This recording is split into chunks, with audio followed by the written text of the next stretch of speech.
CTVA Podcast. Un encuentro único para conocer quiénes están detrás de las propuestas culturales del Complejo Teatral de Buenos Aires.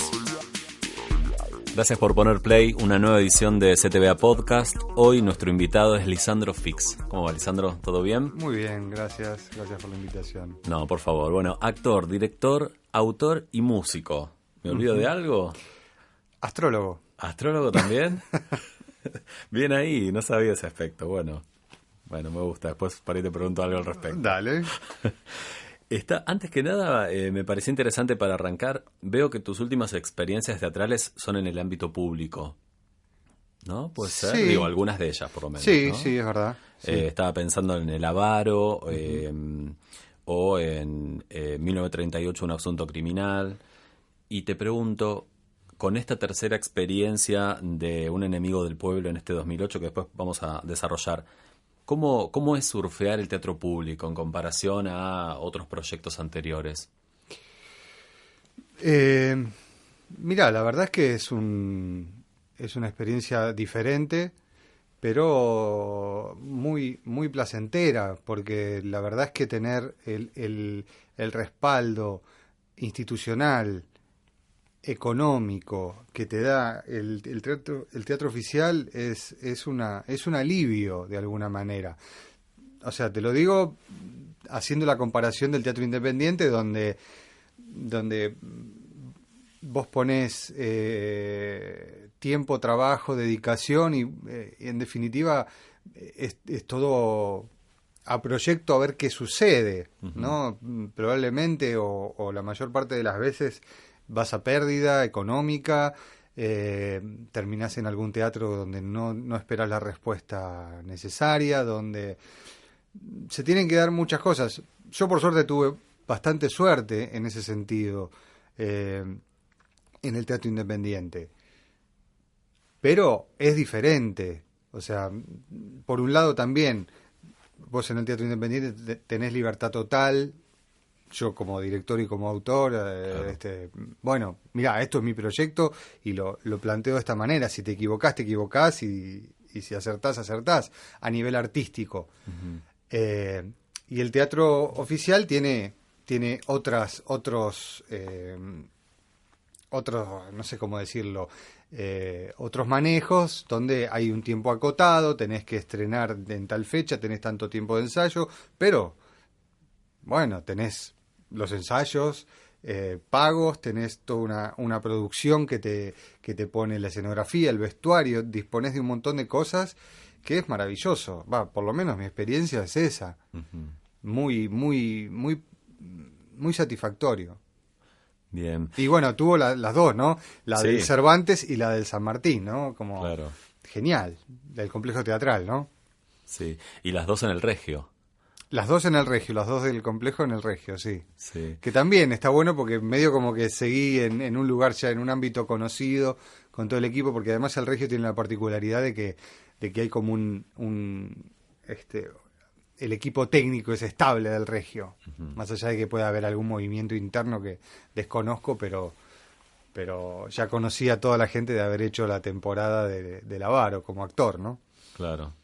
Sí, bueno, y ahora como director de este proyecto que se transformó en uno de los éxitos del año y además, bueno, ganó 3 premios ACE, entre ellos el Oro de Juan Leirado. ¿Cómo fue esa dirección, ¿no? Vamos a hablar de varias cosas, pero ¿cómo fue dirigir a Juan Leirado, a Raúl Rizzo, Romina Fernández, Edgardo Moreira, Viviana Porte y Bruno Pedicone, que era el elenco? Y fue genial, la verdad que obviamente era la primera vez que me enfrentaba a un desafío semejante, con semejantes actores.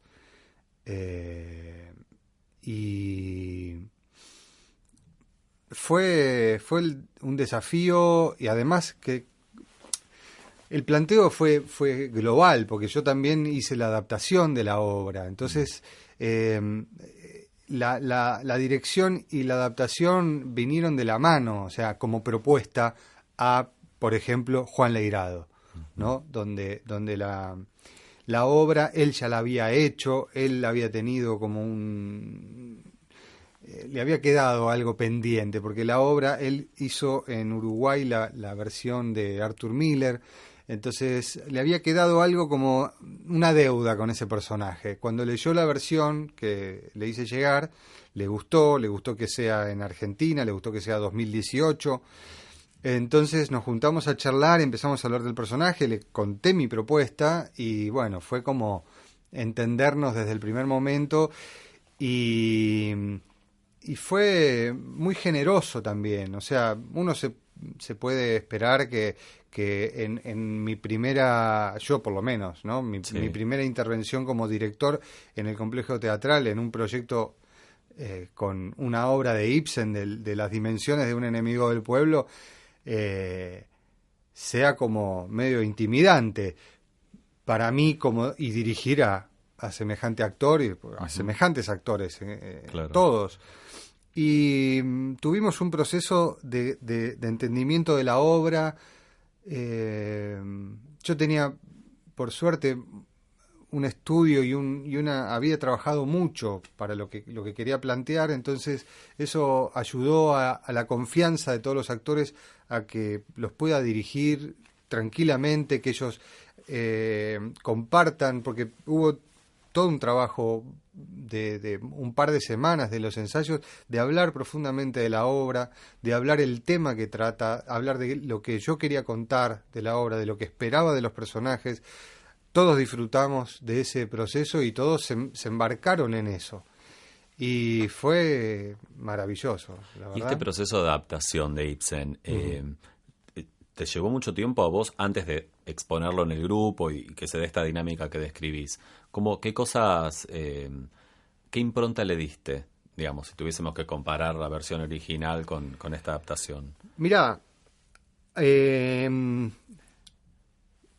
la versión original, la de Ibsen, no la de Arthur Miller, es tan genial, tan honda, que yo la trabajé mucho, porque en mi entrenamiento como actor y como director la trabajé.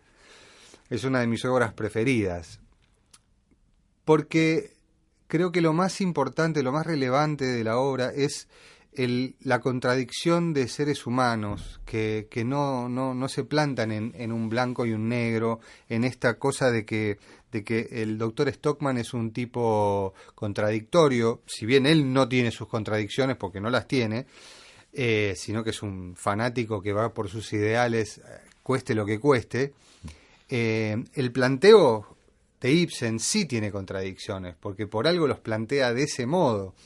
Entonces, la búsqueda siempre fue por ese lado. Cuando a mí se me ocurrió y tuve el ofrecimiento de Eva Lack, que había venido a ver mis obras de teatro independiente, sí, que un día me esperó afuera del teatro y me dijo, bueno, ya nos habíamos visto porque había venido a ver 25 millones de argentinos, después vino a ver 1982, Obertura Solemne, me dijo, mira, me gusta cómo tocas estos temas, las dos obras tienen un contenido alto, sí, contenido político. Me parece que podés, si te animás, te ofrezco el regio. Yo encantado, bueno, le hice el planteo de hacer un enemigo del pueblo. Entonces a partir de ahí empecé a trabajar seriamente. Yo ya tenía esto en la cabeza, siempre lo tuve, como tengo algunas otras, bueno, dando vueltas. Pero cuando esto se podía hacer realidad, me planteé el hecho de que la actualidad que tiene la obra sea realmente actual. Entonces el planteo fue, a ver, ¿cómo se lleva esto a la Argentina? ¿Cómo se lleva esto a 2018? Y cómo, sin tomar partido, ni partidario, político, ni partido por los personajes. Claro. Entonces, el trabajo fue ese. El planteo fue ese a los actores, o sea, todo eso es lo que cerró, y fue la dinámica del planteo, esto que me preguntabas. Sí. O sea, poder lograr una obra con un alto contenido político, sin que sea partidaria y sin tomar partido por un personaje.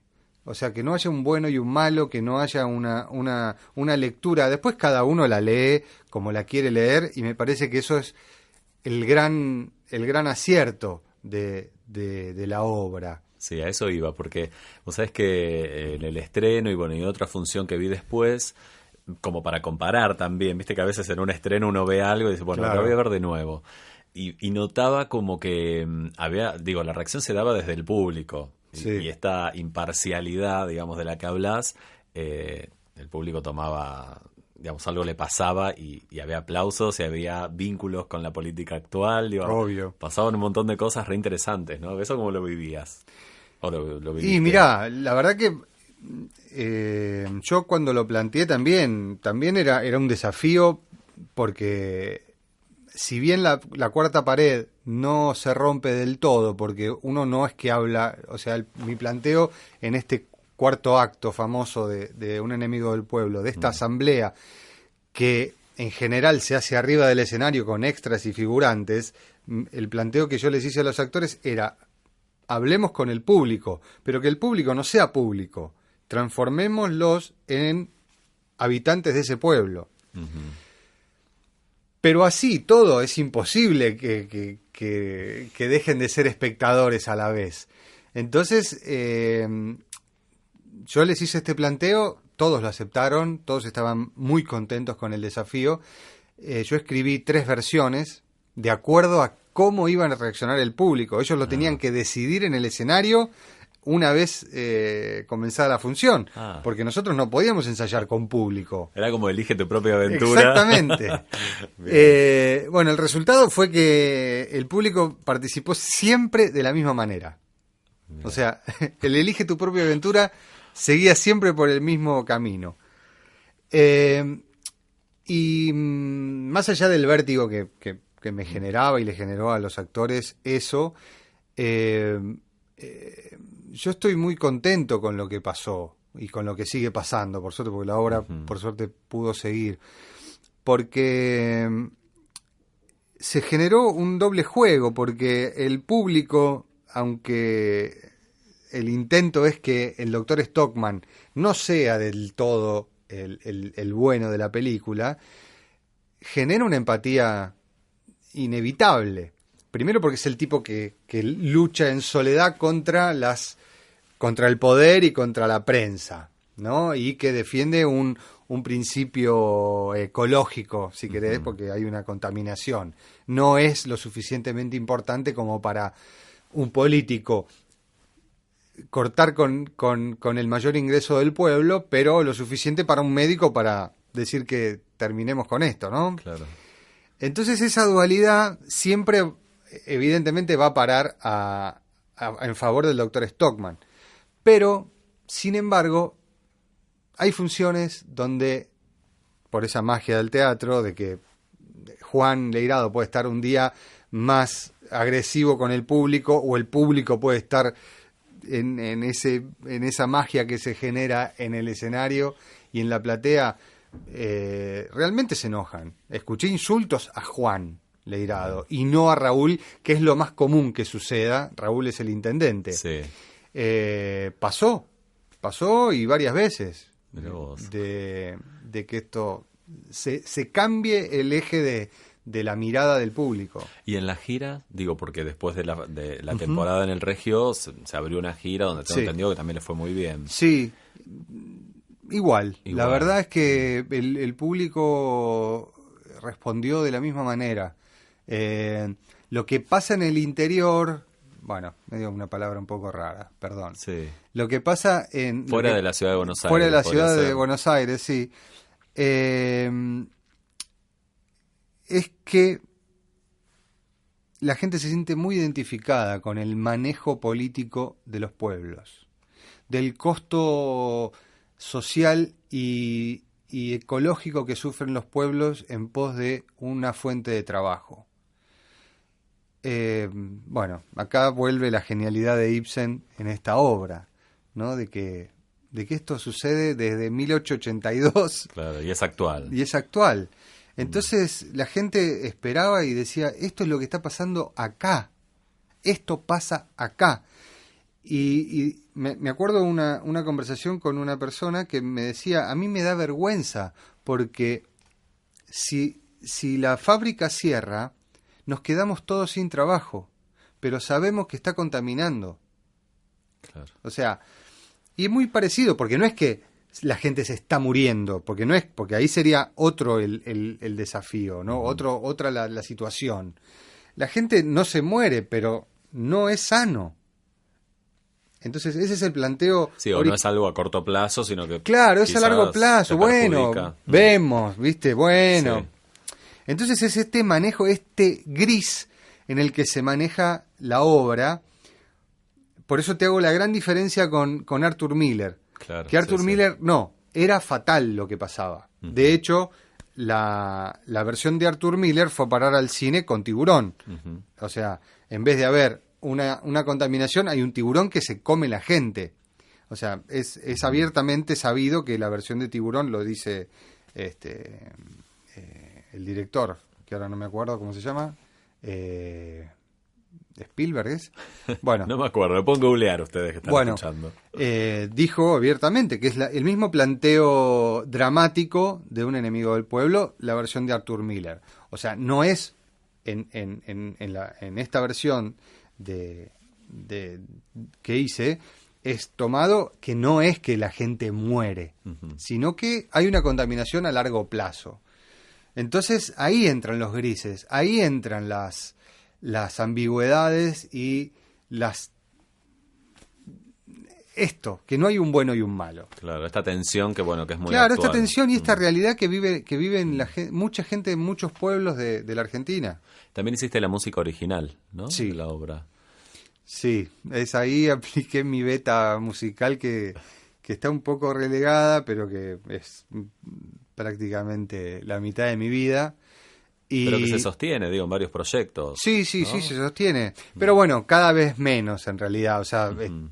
tuve unos poquitos años, 14 años con Los Amados, entonces ahí la beta musical y artística estaba en pleno desarrollo. Ahora va más por otros lados, pero bueno, por suerte con este proyecto se pudo juntar y se me vino a la cabeza en el momento de plantearme la música original, se me vino un personaje que siempre emparenté con el doctor Stockman, con el enemigo del pueblo, que era Astor Piazzolla. Y la música tiene obviamente una inspiración totalmente sobre Astor, un músico que adoro y que él peleó, fue un enemigo del pueblo con su renovación del tango y que se llevó insultos y amores por igual, ¿no? Y fue por ese lado, o sea, yo tuve una época bastante larga también de mi carrera musical dedicada a Piazzolla y a esa música y ese estilo de música combinado con jazz que pude volcar acá. ¿Cuáles consideras tus maestros en el teatro? Digo, porque vi que tomaste cursos y clases con muchos, pero Uh-huh. ¿quiénes fueron tus maestros? Y Augusto Fernández, sin ninguna duda. O sea, creo que después de ya van más de 11 años que entreno con él como actor y como director, además de haber sido su asistente de dirección y que hasta lo he reemplazado a él en sus clases con sus alumnos. Creo que él, sin ninguna duda, además de muchos otros como compañeros de elenco, como los directores que me han dirigido, o actores que pude ver que me quedé deslumbrado con lo que hacen y eso son fuentes de inspiración, pero eso es permanente, ¿no? Eso está todos los días nutriéndome Sí. como director y como actor. Pero sí, Augusto Fernández sin duda. ¿Qué proyectos tenés para futuro? Bueno, una obra con Augusto Fernández. Bien. ¿Para el año que viene? Para el año que viene, no, para el otro. Que él escribe y dirige. Ahí estoy como actor. Esperamos que... Nada, supuestamente ya está todo cerrado Ujú. para hacerlo. Después ahora estoy dirigiendo una obra y una adaptación de una obra de Steinbeck, del autor de Al Este del Paraíso, la película de Dean. Teatro independiente y bueno, y el proyecto que me tomó casi todo el año fue ahora la temporada que vamos a hacer con Un enemigo del pueblo en Mar del Plata. Claro. Así que eso también me tiene a mí como muy, muy ocupado y muy contento también, porque era algo que iba a durar los 2 meses y pico del Regio, que fue a principio de año, pero bueno, fue tan sorprendente lo que pasó y que por suerte tomó el interés de un productor privado, el apoyo del complejo teatral que se sumó a participar prestándonos la escenografía, la utilería y el vestuario y bueno, y el apoyo, ¿no? Porque sin eso... ¿Cuándo estrenan en Mar del Plata? El 22 de diciembre. Ah, bien. Sí. Bueno, qué loco, ¿no? Digo, me imagino que ahí va a tener también lo suyo porque últimamente la temporada de Mar del Plata tiene, bueno, un público muy diverso, pero la reveo ahí. Y ¿no? yo creo que sí, estamos muy contentos y muy entusiasmados porque más allá de que la situación del país es tremenda, muestra una realidad que probablemente mucha gente vaya a Mar del Plata, porque bueno, con el problema del cambio, por ahí se hace muy difícil ir afuera, al exterior, entonces tal vez, yo creo que sí, que va a ser una buena temporada para la Argentina, para la gente que se vaya de vacaciones a la Argentina. Y como proyecto teatral me parece que puede encajar muy bien en Mar del Plata, además de lo que siempre hay en Mar del Plata, que son por ahí comedias musicales o comedias. Creo que es una obra que puede encajar muy bien en un gran público de Mar del Plata. Así que estamos como muy esperanzados. Bien. ¿Y qué rol juega la astrología en tu vida? Y la astrología, bueno, volviendo a Augusto Fernández, no sé si sabés, pero Augusto es un enfermo de la astrología. Sí, no tenía el dato tuyo, pero bueno. Sí, y bueno, yo empecé a tomar clases con él y él empezaba a hablar de esto, de los colores de los personajes, de las personalidades, y él las ponía como una cuestión de personalidad a nivel, como si te diría, un atajo de color de una personalidad.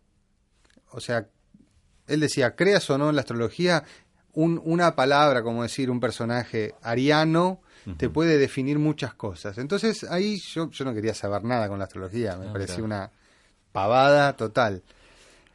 Y empecé a pensar eso porque veía que me quedaba fuera de muchas cosas. Entonces empecé a leer, empecé a ver, hasta que dije, bueno, a ver, esto me está interesando más de lo que yo pensaba.